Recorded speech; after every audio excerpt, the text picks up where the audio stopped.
Hi, welcome to our video review series where my friend Aaron and I welcome Aaron. Yeah, great to be back, Zach. Yeah, my friend Aaron and I are just watching videos that we have and sharing some thoughts about rowing. And we did one last time about our class 4 schools, some videos of this rapid, which we call wall shot rapid. And just because there's a wall down there, it's the wall shot rapid. And this is another set of videos from our classes and people doing the. And this one, in this video, we start off with our guides on the first day. This is higher water than the last video. Our guides demonstrating different techniques. And so this is Dustin. He's doing the push, like pushing into the eddy move right behind that rock, like we talked about in the last episode, catching the eddy. What do you think, Aaron? A beautiful line, yeah. Yeah, Yeah, that's pretty much. yeah, I was like, oh, that was really good. What's your Zach? What's your feeling on those cataracts with the seat for? Like, where do you like your seat on the cataract? This may be a little different from something else. I personally like my seat right around the center. Okay. And I don't think, I mean, it does matter, but like I'm pretty cool with whatever, but I like putting the center of the cataract halfway between the seat and the oars. So you're actually slightly behind the center. Yeah. The Yeah. oars are slightly in front of the center, but sometimes I put my seat straight center, and I've run before where I'm in the very front, and it's just different and fun. Well, I think I think the way, because looking at that first cat way it's set up, the seat seemed pretty far forward on that one, and that makes really nice for driving with it going forward downstream. You know, with the weight forward center. But like, it seems like the second person they're set up to do a downstream ferry pulling back. That's what it looks like. And going back, I want to, on that topic, a lot of Idaho boaters, a lot of Idaho cat boaters run their seats forward. And I think it's because rivers like the North Fork of the Payette or like Big Water, Middle Fork of the Salmon, you're driving, pushing through big things. So there's definitely a pushing thing out in Idaho. So their seats are forward. I think if you're a cat boater in California, where you're running like Giant Gap or Cherry Creek or Forks of the Kern, you're doing more of a like going over a drop, pulling somewhere else, going over a drop, pulling somewhere else. So I think, and that's kind of my background. That's both of our background as California. So I think that we would run our center as California style boaters, where Idaho boaters are more forward because they push more. Yeah, I found when it's forward, I'm not as comfortable with it for sure. And I see the advantages of it. I found a lot of times when I'm wanting to pull and go backwards or something, like that back end, it's throwing me around a lot. Yeah, but in North Payette, you're not pulling much. You're like I would want it forward if I were running. Yep. Yeah. Yep. So I think he's trying to do a downstream ferry, but didn't quite get it.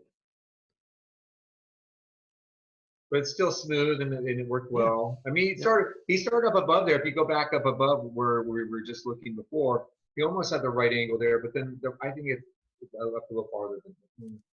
So he's about to come down hot. So he's coming down with the right.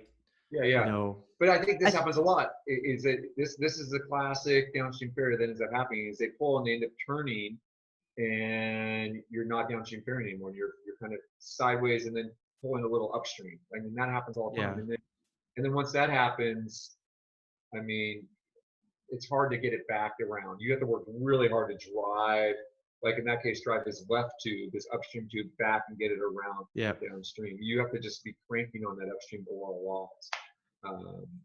With the downstream ferry, your timing is huge. You have to get your timing has to be just right.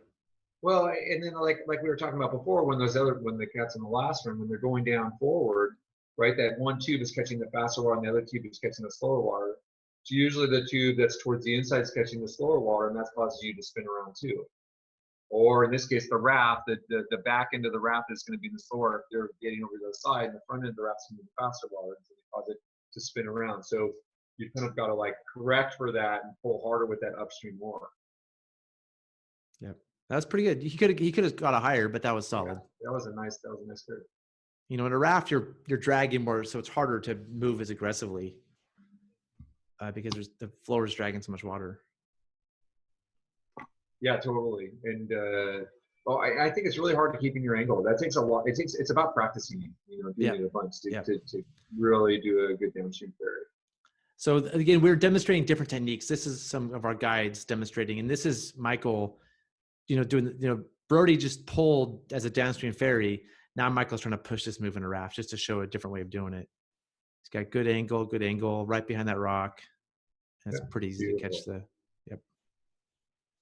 And again, he could have even got a little higher. I think a lot of people are afraid to hit that rock, but like we mentioned in the last one we did, like you could go over that rock if you wanted to. Well, yeah, I mean, any rock that you can get over, even if you could slow down on the rock all the time, so what? It slows you down. You know, like you go over the top and it stops you. But the only problem sometimes you can spin and lose your angle a little bit, and that can make it more challenging. But I feel like rocks are just in the water your friend a lot of times. Yeah. So this next rapid's called Turbo Throbulator. And so this rapid has, he's entering on the left. If you stay in the middle or go right, you go into a big hole that flips rafts. So you have to, same thing, there's laterals you have to break through by squaring up to him. He's pushing to the laterals there. And there's an eddy right there he's pushing into. So again, Michael showing the Nice pushing angle. a raft through. Yeah, that was really well done. So this one, the consequences are higher because if you end at middle, you're probably going to flip. So this looks like he can start in the middle and then pull. And still, it got upstream angle a little bit there too. It needs to bring it around more. I mean, would you call this downstream ferry? This is actually just pulling. This is just pulling to the left. And what's almost a little upstream ferry. If you look at it, they're almost that tube is the left tube is almost going to hit all that white water at once of the V. It's almost upstream, and as it hits it, well, they're doing a nice job of fighting it.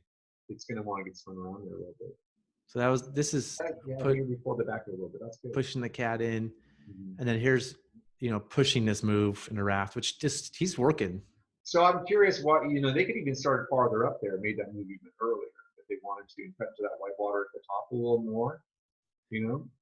Yeah, I mean that's easy. Yeah, I agree. It's easy to see from this bird's eye view exactly what's going on. Like we see exactly where we need to be. When you're in a boat, you don't always see that exact spot, but yeah. It worked. I'm saying what they did worked great. I'm just commenting for people watching. It's like they could have even made that move earlier there, and that would have been okay too. Yep. I think the general rule of thumb I find every time I'm teaching is that you could always start earlier. like I think everybody starts too late across the board when they're learning. So this is the rapid just above it, and it's a beautiful rapid above that section we've been showing videos of, and there's not a whole lot to show here except this boat spacing and boat order I'm pretty stoked on. That's a job of staying together. So Zach, what's your general take on boat spacing? So right now, that last boat is too far back. So when I said the boat spacing is great, it's not perfect, but it's good. People are working together. It's hard to keep it together. My take is you want to be as close to the person in front of you that if you fall out, they can rescue you. Or if they fall out, you can maybe catch up with them, but not so close that you're going to run into them in the rapid. And that exact spot is really hard to find. Yeah. That's how when I'm like leading a group and we're doing a trip, particularly at high water when you really want to be close. With these young flies, I feel like on the first boat, I'll tell the program, I want you as close as you can be where you're not running. Like that in my mind is like, what you're saying is like when you pick up people, like how close, run as close as you can. Yeah. Where if I get stuck or something happens, you're not going to me. Yeah. The tricky thing here, that green boat in the back is I'm not happy with that. I'm content with that. It's fine, but he could be a lot closer, and it may not be his fault. Like he could just be slow and for whatever reason. So the boat in front of him needs to slow down somehow.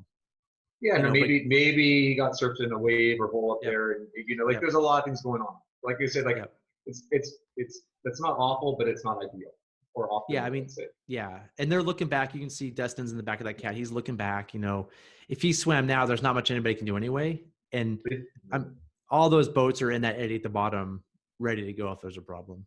Well, and the other thing too is that the cat in front of him has two people in it, so it's going to move. It's going to move a lot faster. Oh, that's a good point. Yeah, it's sitting lower in the water, so it's going to have more speed. It's not going to get slowed down by the waves. So they probably started off with better boat spacing just as they went down the rapid. Now that's a little closer than I probably want, but right here it's too close. But I'm hoping that third boat chills out a bit and lets that boat get ahead of them. Like in the flat water, it's okay. That boat has two people in it again. It's the two people in the boat. It's heavier and it's catching up to the boat with one person. Yeah. But he definitely needs to slow it down a bit there. His spacing's getting better. I think that's more appropriate right there. Yeah. Maybe hit a little more of that wave, slow him down a little bit more. Yep. Turn a little sideways. a nice group working together. And then green boat, for whatever reason, whoever's last always seems to be way far back. Even if experienced boaters, I feel like the last boat is generally pretty far back for some reason. I'm Now, not do sure you think why. that's because of the conditions or just because of the person who likes to go last? It could be it. The person I see last, like, I want to take my time. There's no Yeah, just rush. like hang out, don't feel rushed, chill out back Yeah. here. I want that last boat to be closer, but I just, it's across the board. Whoever goes last generally kind of hangs out. And it's difficult it makes life a lot more difficult for the first boat, because a lot of times that first boat's trying to like drag the bottom of an eddy to make sure that last boat gets through, and so then all of a sudden you start stacking up more, and it gets more challenging to keep your spacing and not totally eddy out and have to regroup after a drop. And so yeah, staying close makes a big difference for everyone in front. Well, also when you're last boat, you could be worried that there's not enough time for an eddy space. So like if it's a 4-boat eddy, maybe you want to give those 3 boats ahead time to settle so they make room for you, so they don't just bump you out. Who knows? So we just they're powering down here, and this is that same rapid, again, different day, and we'll see how they do.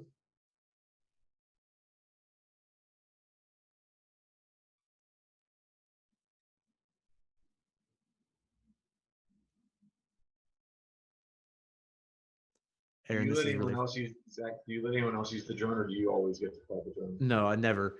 Because it's expensive and I've lost 2 of them. And I was just gonna say it's really fun to fly.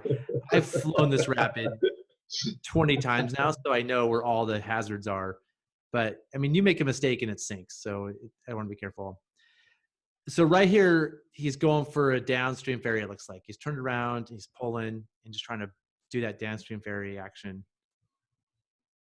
And yeah, that's nice. Again, could hit it higher up for sure, but it worked. That worked amazing. I think, yeah, that's a nice angle there. They're going to get spun though. Yep, it gets spun because they get that slower water, and now they got to work hard with that left order. He's fixing it though. Look, he fixed the angle. Yeah.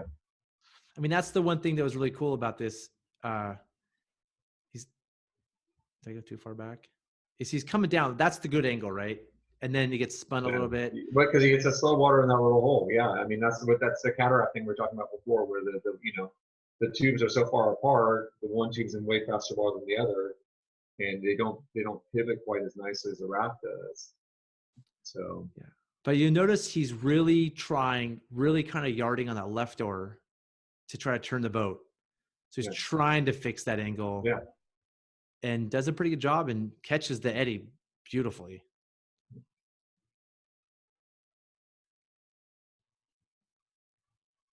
Now we're going different technique to push. Again, position-wise, he could be 10 feet to the right. He should be 10 feet to the right. Like he should, at this point, whether you built momentum left to right or you just went down the right side, he needs to be 10 feet to the right. You'd probably be a lot happier if you were 10 feet to the right too. But it worked great. Yeah, that worked out well. Zach, I don't know if we talked about this, and this probably is obvious to everyone, but pulling, we're all stronger pulling than pushing. That's like that whole advantage of the downstream ferry going butt first, stern first, is like we get that strength of the pulling, plus we use the tracking of the boat. This little green boat is a little sports car. It does not want to stay straight. There's so much rocker in it. It's really hard to keep this boat straight, but does a great job. Yeah, that's yeah. I mean, let's go back. So here, I mean, Aaron, here's the thing where, so he's pretty far left, but he has no momentum to the right. I'm sorry. He's pretty far right, but he doesn't have momentum to the right. So he kind of, if he had momentum, he would plow right into the eddy. The problem is he's just kind of floating down.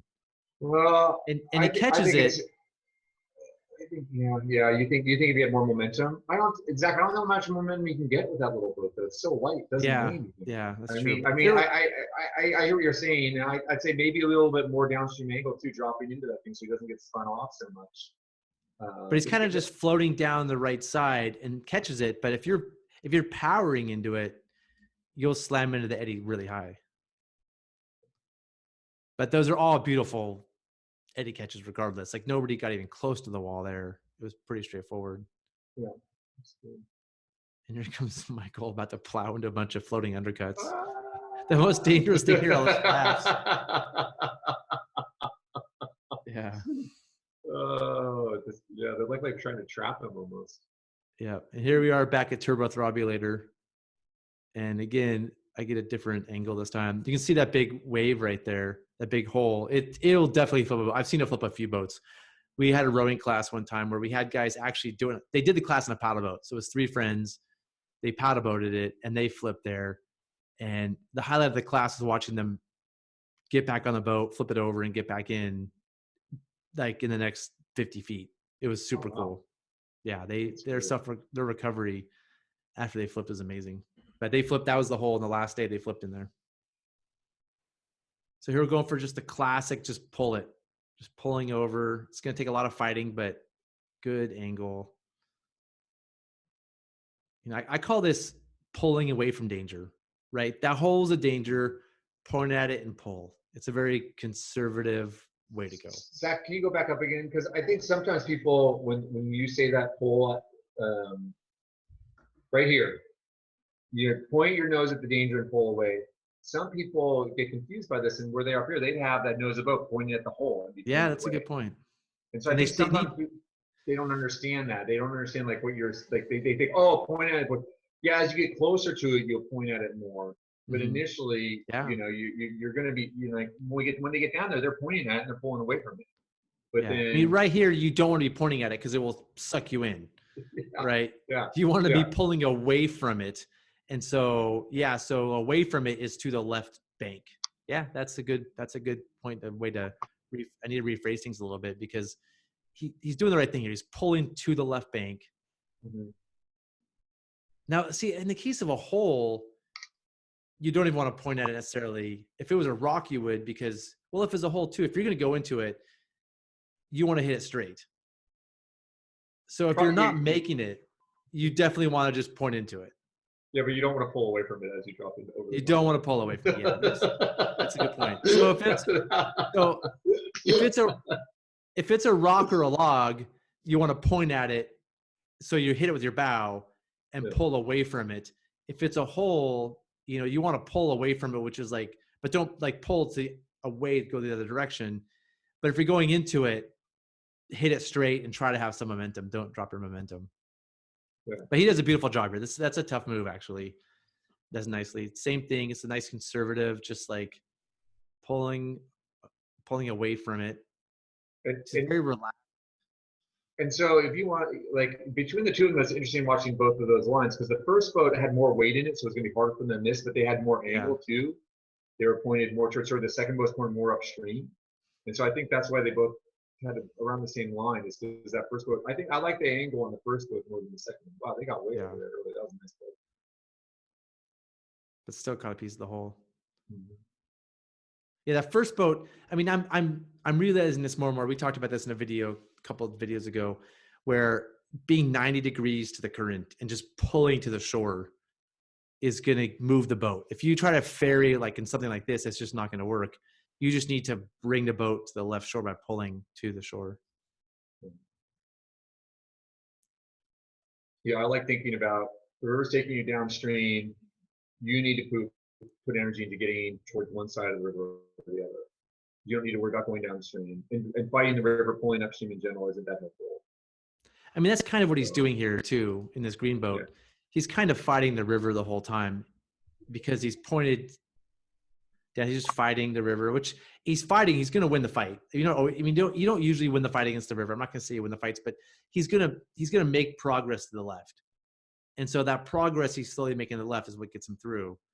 Whereas if he was right now sleeping 45 degrees to the river, 90 degrees, he could just, all the effort could be getting him to the left.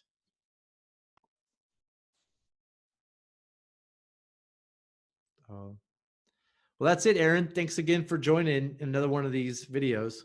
Yeah, that was fun, Zach. Thanks for having me. Appreciate it. Yep. We'll do another one soon. All right, cool.